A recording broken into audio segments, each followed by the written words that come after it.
नमस्कार मित्रों, हमारे YouTube चैनल पर आपका फिर से स्वागत है जिसका नाम है टीचिंग मेथड्स। दोस्तों, जैसा कि आपको पता है, कंटिन्यू हम साइकोलॉजी की बात करूं, बाल विकास और मनोविज्ञान CDP की रीट सीटेट एग्ज़ाम के लिए। उनमें हम अभी पिछले कुछ दिनों से प्रमुख शब्दावलियों के बारे में देख रहे हैं। यह वेरी इंपॉर्टेंट है मित्रों, ध्यान रखना इसको। आप ऐसे मत समझिए, ठीक है। ये प्रमुख शब्दावली है और जिन पे ज़रूर आपके 1 से 2 3 प्रश्न जरूर बनेंगे मित्रों, मेरी गारंटी, ठीक है।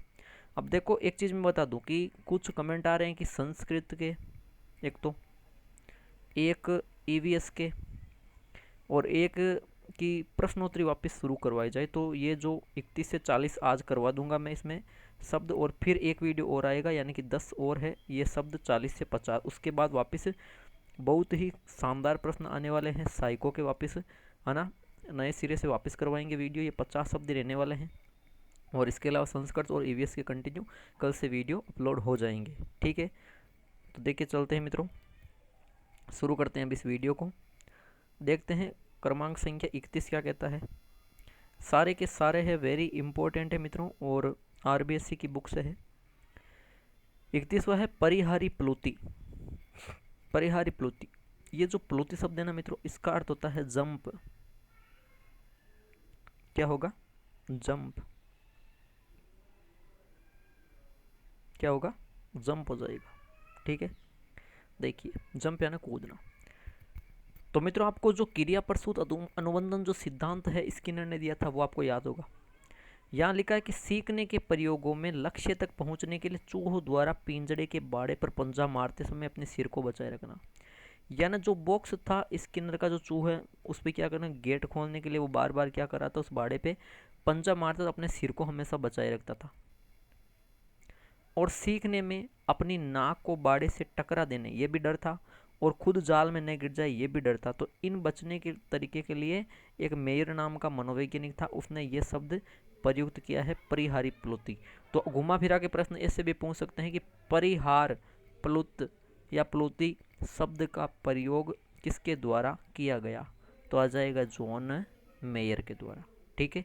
इस प्रकार ये मैं आपको शब्दावली करवा रहा हूँ, यहाँ से कुछ वेरी इंपॉर्टेंट प्रश्न बन रहे हैं।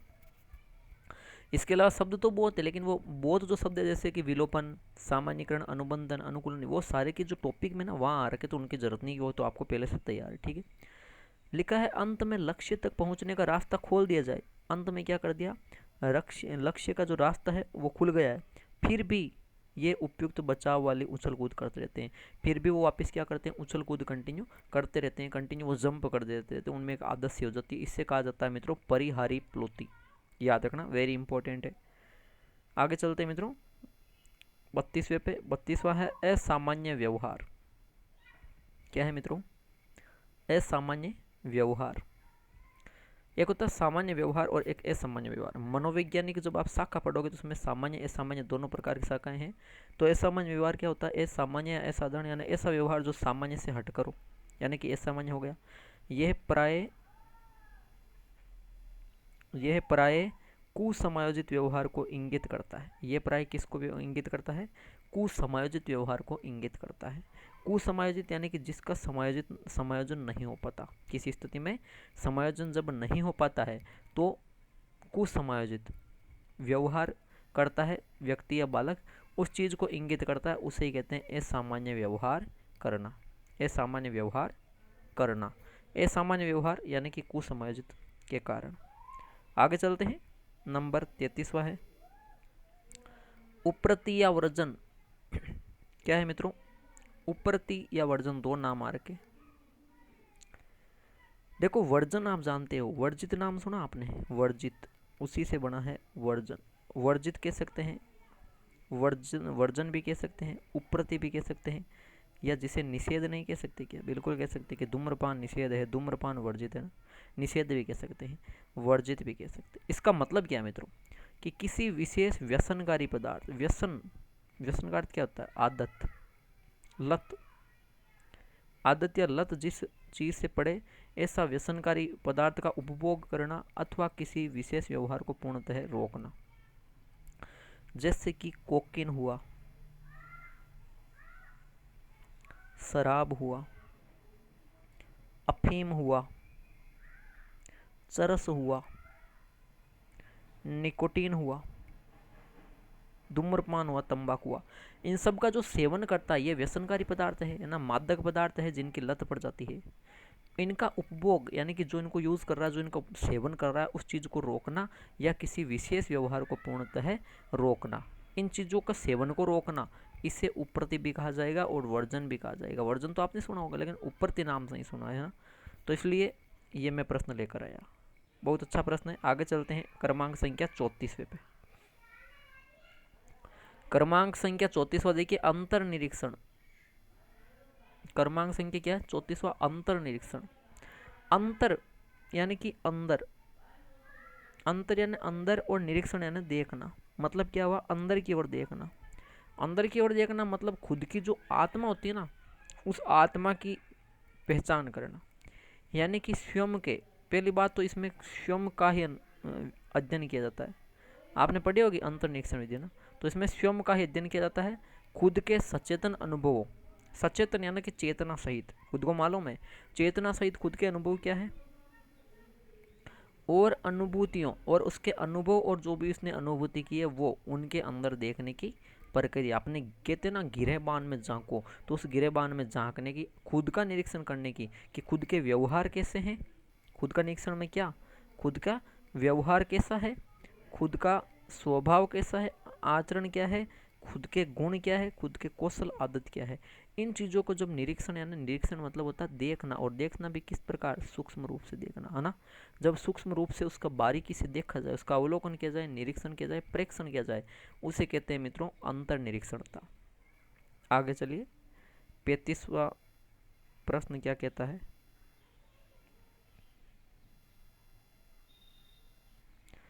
पैंतीसवा है पर्यानुकूलन। देखिए देखिए क्या है पर्यानुकूलन।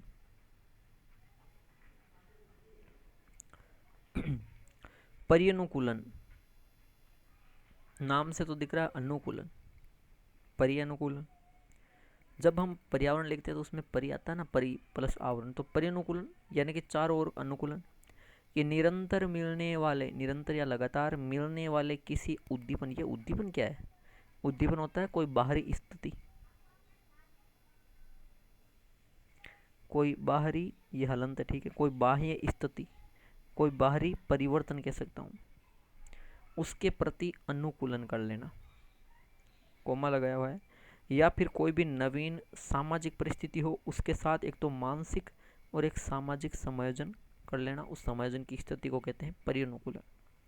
ठीक है, यानी कोई भी में बाहरी उद्दीपक दिया गया, जैसे जैसे कि मान लीजिए कोई व्यक्ति है, जैसे 12th का एग्ज़ाम दे दिया, 12th तक वो अपने घर पे रहा, उसे बाहर जाने की आदत नहीं है, लेकिन मान लीजिए फिर वो आगे की पढ़ाई करने के लिए कहीं पे रूम लेकर रहता है, तो वो जो वहाँ की जो सारी परिस्थितियाँ होगी, उसके उन परिस्थितियों के साथ उन नवीन नई, और वो सामाजिक यानी समाज तो रहेगा वहाँ पे, सामाजिक परिस्थिति होगी, तो उसके साथ वहाँ पे उसको मानसिक, खुद का मस्तिष्क से कि हाँ मुझे रहना पड़ेगा, पढ़ाई के लिए रहना पड़ेगा ना, मानसिक समायोजन और सामाजिक, और उस समाज में भी जो परिस्थितियाँ उसके अनुसार समायोजन जब वो कर लेता है, समायोजन या जिसे कहते हैं अनुकूलन, अनुकूलन ना वातावरण के अनुसार स्वयं को ढालना, है ना, तो ये चीज़ वो कर लेता है, तो ये स्थिति कौन सी कहलाती है? पर्यानुकूलन कहलाती है। ठीक है मित्रों, आगे चलते हैं 36वें प्रश्न पे। 36वां है ध्वनि भ्रम। नाम क्या है मित्रों? ध्वनि भ्रम। ध्वनि भ्रम क्या है? देखो, एक तो है ध्वनि भ्रम, इसी का एक और नाम है, वो क्या नाम है? इसे मैं कह सकता हूं श्रवण विभ्रांति। मेरा जो साइकोलॉजी का एक वीडियो, उसमें एक प्रश्न ये जरूर आ रखा है मित्रों, उसमें मैंने विभ्रांति पे एक प्रश्न डाला, वहां पे श्रवण विभ्रांति भी है, यानी एक श्रवण मूलक विभ्रांति आ गया ना, ये लिखा एक सुनने के संबंधित विभ्रांति। ध्वनियों में भ्रम हो रहा है, सुनने से संबंधित विभ्रांति यानी भूल, त्रुटि, जिसमें व्यक्ति को साधारण शब्द रहित आवाज जैसे झंझनाहट या फुसफुसाहट सुनाई पड़े, कोई स्पष्ट ध्वनि नहीं हो, लेकिन आपको पता है ना, सुनने में हर व्यक्ति अलग अलग प्रकार से सुन लेता है, कोई किसी बारीक चीज़ को भी जल्दी सुन लेता है, और कोई जोर से बोले फिर भी नहीं सुनता। कहने का मतलब ये होती है श्रवण विभ्रांति। एक प्रकार की आवाज़ इसे दो व्यक्ति सुनेंगे तो एक को कम सुनाई देगा, एक को ज़्यादा सुनाई देगा। एक कहेगा ये आवाज़ उस चीज़ की, एक ये कहेगा उस चीज़ की। तो जब वो गलत बता देता है ना, उसे कहते हैं विभ्रांति होना, ध्वनि का भ्रम होना। ये विभ्रांति देखो, वैसे एक दृष्टि विभ्रांति भी होती है, जो किसी चीज़ को देख कर विभ्रांति हो जाती है। इसी प्रकार एक रस विभ्रांति भी होती है, रस संवेदी, यानी किसी चीज़ को चखने से फिर पता नहीं चलता ना ये मतलब नमकीन प्रकार का है या फिर खट्टा है ना, तीखा है, क्या है। यानी कि चख कर जिसको मालूम किया जाए जीभ से, रस संवेदी, तो उसे रस संवेदी विभ्रांति भी कहते हैं। दृष्टि संवेदी भी होती है, श्रवण विभ्रांति भी होती है ना। ये विभ्रांतियों के प्रकार है। विभ्रांति यानी भ्रम यानी भूल। आगे चलते हैं। क्रमांक संख्या 37वां, प्रश्न संख्या 37। अच्छा प्रश्न है ये 37वां। 37वां क्या है देखो, प्रातांग अपसंवेदिता। ये शब्द भाई साहब आरबीएससी की बुक में है, एनसीईआरटी में, और वाकायदा आपने नहीं देखे होंगे क्योंकि जिन्होंने पढ़ा उनको पता है। प्रातांग अपसंवेदिता ये वेरी मोस्ट है। दो चीजें बताऊंगा यहाँ, एक प्रातांग अपसंवेदिता और एक होती है मित्रों प्रातांग हर्षुता। ठीक है, दो चीजें बताऊंगा मैं। प्रातांग अपसंवेदिता कहीं पे नाम आ सकता है असंवेदिता, पे नहीं आए कहीं पे ना तो भी सही है, असंवेदिता अपसंवेदिता। यानी मतलब क्या है, मानव शरीर के छोर पर स्थित, छोर पर ही तो है, कौन से अंग, जैसे हाथ पैर की अंगुलियों का एक तो संवेदनशील हो जाना, उनमें पीड़ा होना इत्यादि। यानी कि जब हमारे शरीर, मानव शरीर का जब छोर है, छोर पे अंगुलियां हैं हमारे, जैसे हाथ कहाँ पे खत्म होता है, अंगुलियों पे, यानी इस छोर पे जो हाथ की और पैर खत्म हो रहा है अंगुलियों पे, तो हाथ की और पैर की जो अंगुलियां हैं उनका संवेदनशील, उनका क्षीण होना, उनका कमजोर होना, या उनमें अत्यधिक पीड़ा होना, या कह सकता हूँ उनमें झंझनाहट होना, उनमें कह सकता हूँ अंगुलियों में झंझनाहट होना, कह सकता हूँ कि वो अंगुलियां सुन्न हो जाना, कह सकता हूँ कि अंगुलियां, कुछ कहते हैं ना मेरा हाथ की अंगुलियां बेकार हो गए ना, हाथ काम नहीं करा, उससे कहते हैं प्रातांग अपसंवेदिता। यानी अंगुलियों में जैसे कि दरारें पड़ जाती है, पीड़ा होती है, संवेदनशील यानी कमज़ोर सी लगती है, बाकी व्यक्तियों के उस तुलना में देखें तो झंझनाहट सुन्न सी हो जाती है ना, ये प्रातांग अपसंवेदिता है। ये मानव शरीर के छोर की बात हुई, हाथ और पैर की अंगुलियां विशेष तौर पर। एक है प्रातांग हर्षवता। इसका मतलब है प्रातांग हर्षवता का कि मानव शरीर के जो अंग है, कौन सा, खोपड़ी, यानी कि हाथ पैर की अंगुलियां गई, तो पैर तो हो गया निचला वाला हिस्सा, और खोपड़ी हो गई कौन सी, ऊर्ध्व है, ये तो हो गई अध, नीचे वाली, ऊर्ध्व खोपड़ी ऊपर वाले, ऊपर वाले से बात की जाए, यानी सिर से पैर की, यही तो विकास हो रहा है। तो खोपड़ी की बात करूँ तो जब खोपड़ी का जो अविकसित होना, खोपड़ी यानी कि मस्तिष्क है, खोपड़ी या मस्तिष्क कह सकता हूँ, इसका अविकसित होना, ये कमज़ोर होना, अच्छी तरह से इसका विकास नहीं हो पाता ना, तो उसे कहते हैं प्रातांग हर्षवता। वेरी इंपॉर्टेंट है, दोनों याद रखना मित्रों। प्रातांग अपसंवेदिता नाम आ जाए तो हाथ पैर की अंगुलियां कमज़ोर होगी, प्रातांग हर्षवता आ जाए तो मस्तिष्क कमज़ोर होगा। ठीक है, बहुत ही अच्छा प्रश्न है, वेरी इंपॉर्टेंट है। आगे चलिए, प्रश्न संख्या 38, और यहाँ तो बहुत ही मज़ा आने वाला है। कैसे, देखिए, दमदार। उत्तुंगता भीति मैंने खुद ने बनाया है तो घुमा दिया मैंने। उत्तुंगता भीति, जब ये नाम पढ़ोगे तो पता नहीं चलेगा। आपने हिंदी में शब्द युग में देखा होगा, एक भीति, भीति, उसमें ते जब आधा आता है ना, उसे बोलते हैं डर, सॉरी उसे बोलते हैं दीवार, और यहाँ पे ते पूरा आ रखा है ना, इसमें दिख रहा है ये, इसको बोलते हैं डर, वो होता है दीवार। ठीक है, तो भीति आने तो हो गया डर। उत्तुंगता, उत्तुंग हिंदी में, हिंदी जिसने अच्छी तरह पढ़ी, उत्तुंग का अर्थ होता है ऊंचा, यानी कि नाम बनाओ ऊंचा, ऊंचा से डर, मतलब ऊंचाई से डर, ऊंचाई से डर, क्या बोलेंगे इसको, एक्रोफोबिया नहीं बोलेंगे, एक्रो फोबिया, फोबिया यानी डर, एक्रो यानी ऊंचाई, यानी उत्तुंगता भीति का सामान्य अर्थ होता है ऊंचाई से डर। मनोविचलन विकार आपने पढ़ा होगा। एक यहाँ पे मोस्ट चीज सुन लो, नोटिस। अब इसके बाद एक वीडियो है वो तो आएगा, एक और वीडियो बचा है, 10 शब्द और होंगे, उसमें ज़्यादा नहीं करवाएंगे। ठीक है, उसके अलावा अब जो अगला इसका जो सीडीपी का या साइक्लो का वीडियो आएगा ना, उसमें बता दूं आपको मैं, मनोविचलन जो विकार जितने भी है लगभग ये आपको मिल जाएंगे, कम से कम 30-40 मिल जाएंगे। एक ही वीडियो में कोशिश करूँगा कि एक ही वीडियो में पूरा करवा दूँ, ठीक है।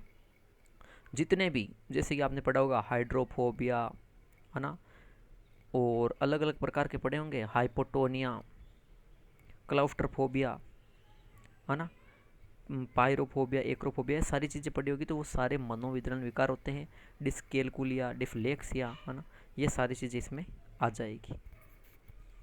उत्तुंगता भीति यानी ऊंचाई से डर, लिखा है बहुत ऊंची जगहों पर चढ़ने या उन्हें देख कर ही लगने वाला विकृत बे यानी विकार उत्पन्न हो जाता है। इतनी स्थिति आ जाती है गंभीर रूप से।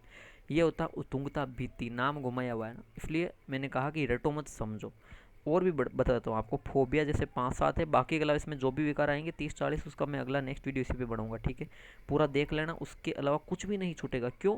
क्योंकि उसमें 3 से 4 बुकों से बनाया मैंने, तो छूटेगा कहाँ से? प्रश्न ही नहीं हो रहा, सवाल ही नहीं है पैदा होने का। और प्रश्न तो आपको पता है उस टॉपिक से 1 से 2 प्रश्न आएंगे या नहीं आएंगे, सबको पता ज़रूर आएंगे। RBSC की बुक से भी मैंने सारा उसमें निचोड़ ले लिया, वो मैं अगले वीडियो में बता दूंगा, ठीक है। उसमें एक ही वीडियो में कोशिश करूंगा बताने की। अब देखो, इसके अलावा और भी बता देता हूँ मैं। जैसे एक होता है हाइड्रोफोबिया, हाइड्रोफोबिया बाकी के मैं शॉर्ट में लिखूंगा, ठीक है। हाइड्रोफोबिया, हाइड्रो यानी होता है जल, और फोबिया यानी डर। तो जल से डर यानी पानी से जो व्यक्ति देखकर डरता है ना, उसे हाइड्रोफोबिया कहलाता है। एक्रोफोबिया जो ऊंचाई से, जिसे उत्तुंगता भीति कहते हैं, हो गए। इसके अलावा एक होता है क्लाउस्ट्रोफोबिया, वेरी इंपॉर्टेंट, उस वीडियो में भी बताऊंगा। क्लाउस्ट्रोफोबिया यानी कि जो बंद जगहों को देखकर डरे, बंद जगहों से डर लगता है जिस व्यक्ति को, बंद जगहों को देखकर डरे, उसे क्लाउस्ट्रोफोबिया है। हाइड्रोफोबिया जल से डर। इसके अलावा एक होता है पायराफोबिया, पायराफोबिया जिसे आग से डर लगता है, हवा से जिसको डर लगता है उसे कहते हैं एरोफोबिया, एरोफोबिया जिसे हवा से डर लगे ना। तो इस प्रकार के ये 5 से 7 तो ये फोबिया आ रखे हैं, बाकी के मनोविचलन विकार है, तो वो सारे मैं अगले वीडियो में करवाऊंगा, ठीक है। आगे चलते हैं प्रश्न संख्या 39 पे। ये 38वां वेरी मोस्ट था, क्योंकि वहाँ पे मैंने 5-6 प्रश्न तैयार करवाए, पता नहीं कौन सा आ जाए। 39वां देखते हैं। 39 होते हैं शुद्ध, ठीक है। 39वां है मित्रों, एडिसन रोग। क्या है? एडिसन रोग। एडिसन रोग क्या होता है मित्रों? देखिए, एडिसन रोग में होता है, नाम से पता चलता है, एडी यानी कि एड्रीनलिन या एड्रीनल ग्रंथि की अल्प क्रियता, यानी कि काम करना कम कर दे, तो उसके कारण होने वाला एक रोग है एड्रीसन रोग, जिसके लक्षण बताए हैं जैसे खून की कमी, शरीर कमजोर, शरीर का क्षीण होना, रक्तचाप का घट जाना, पाचन विकार होना, और त्वचा का रंग कैसा दिखाई देता है? तांबे की भांति। ये याद रखना, वेरी मोस्ट। घुमा फिरा के पूछ लेते हैं कि शरीर में एड्रिनल ग्रंथि की अल्प क्रियता के कारण शरीर की त्वचा का रंग किस धातु की तरह दिखने लगता है? वहाँ ऑप्शन दे देते हैं, तो वहाँ पे तांबा करना है, ये आपको याद रखना है ना। एडिसन रोग बोलते हैं इसको, ठीक है। तो इस प्रकार आपको ये वेरी इंपॉर्टेंट है, याद रख लेना। आगे चलते हैं आज के अंतिम प्रश्न, प्रश्न संख्या 40वें पे। ये देखो, जैसे ये आ रखा है ना बुलिमिया नर्वोसा, मित्रों ध्यान से सुन लो। ये देखो बुलिमिया नर्वोसा आ रखा है ना, इसी प्रकार। अब ये ज़्यादा नहीं करवाऊंगा मैं, क्योंकि मुझे पता है इन ज़्यादा से आपको उल्टियाँ होने लगेगी, ठीक है। ये उल्टी है ना, तो उल्टियाँ काम की नहीं। अब देखो बुलिमिया नर्वोसा इसी प्रकार जैसे एनोरेक्सिया नर्वोसा वगैरह, ये सारी चीज़ें मनोविकलन विकार है, जो RBSC की बुक में, जीत सिंह धावाई जी की बुक में, इसके अलावा जो फर्स्ट रैंक आती है उसमें, है ना, वंदना जादौन जी की सारी जो बुकें हैं उनमें 4-5 बुकों से निचोड़ निकाल कर 40 से 50 से ज़्यादा नहीं है, उसका मैं एक लंबा वीडियो बनेगा, वो पूरा देख लेना। उससे बाहर एक प्रश्न जाए तो कह देना। बुलिमिया नर्वोसा है 40वें नंबर पे। क्या है? Bulimia nervosa. और एक दूसरा होता है, उसे कहते हैं एनोरेक्सिया नर्वोसा। ये नर्वोसा नाम के 2 है, बुलिमिया नर्वोसा और एनोरेक्सा नर्वोसा। बुलिमिया नर्वोसा में क्या होता है? सुधा अतिशयता। अब घुमा फिरा के यही तो चीज़ है, ये न मैंने खड़ी पाई खींची, मतलब इतना भी आ सकता है। सुधा अतिशयता का मतलब क्या होता है? अर्थ समझो। सुधा यानी होती है भूख या भोजन, और अतिशयता यानी ज़्यादा, यानी कि भूख ज़्यादा मतलब भोजन ज़्यादा कर लेता है। भूख ज़्यादा मतलब भोजन ज़्यादा करता है। लिखा है कि व्यक्ति बहुत अधिक भोजन करता है, ज़्यादा भोजन कर लेता है, और फिर क्या होता है? उल्टी होती है ज़्यादा भोजन करने से, या फिर उद्दीपक जो दवाएं होती है वह दवाएं लेकर उल्टी करना चाहता है, उस दवाओं के माध्यम से उल्टी करता है, दवाओं से भोजन शरीर से मुंह से बाहर निकालता है, वो तो होता है बुलिमिया नर्वोसा यानी सुधा अतिशयता। उसमें तो भूख ज़्यादा लगती है। एनोरेक्सिया नर्वोसा की बात करूँ तो आती है भूख में कमी। दोनों एक दूसरे के विपरीत है। भूख में कमी मतलब कि व्यक्ति कम भोजन करता है, जानबूझकर करता है। मुख्य रूप से कौन करती है? लड़कियां करती है, मुख्य रूप से लड़कियां करती है। ये फैक्ट यहाँ कोई जेंडर प्रतिबद्ध नहीं है, ये फैक्ट है, बिल्कुल 100% दे रखा है। एनोरेक्सिया नर्वोसा ज़्यादातर लड़कियों में होता है, किशोर लड़कियों में। क्यों? क्योंकि वो वजन में कमी चाहती है सुंदर दिखने की वजह से। ये सही कथन है, फैक्ट है ये ना। वजन में कमी के हिसाब से क्या होता है, वजन में कमी लाने के लिए ना, डाइट वगैरह, तो वो चीज़ होती है। और कभी कभार इतना स्तर आ जाता है कि मृत्यु तक हो जाती है बात, है ना। बहुत खाना पीना बंद कर देते हैं कि वजन के हिसाब से, वजन के हिसाब से 4 रोटियां खाते हैं वहाँ पे 2 रोटी पे आ जाते हैं, ठीक है। ये एनोरेक्सिया नर्वोसा है ना, भूख में कमी लाना, खुद ही कमी लाते हैं। भूख ज़्यादा करना वो भी खुद का ही काम है, बुलिमिया नर्वोसा, ठीक है। तो वेरी इंपॉर्टेंट है, दोनों स्क्रीनशॉट ले सकते हो। और कोई ये हुई मेरी बहनें तो नाराज़ मत होना, ठीक है, क्योंकि ये सही 100% चीज़ है, ये दे रखी है बुक में, ठीक है। तो मित्रों, ये थे 31 से 40 जो महत्वपूर्ण शब्दावली चल रही है बाल विकास और मनोविज्ञान में, वेरी इंपॉर्टेंट। आशा करता हूँ वीडियो अच्छा लगा, तो बिल्कुल वीडियो को मित्रों लाइक कीजिए, वीडियो पे कमेंट कीजिए, और वीडियो को ज़्यादा से ज़्यादा मित्रों शेयर कीजिए। और जिन्होंने अभी तक चैनल को सब्सक्राइब नहीं किया, प्लीज़ सब्सक्राइब करें।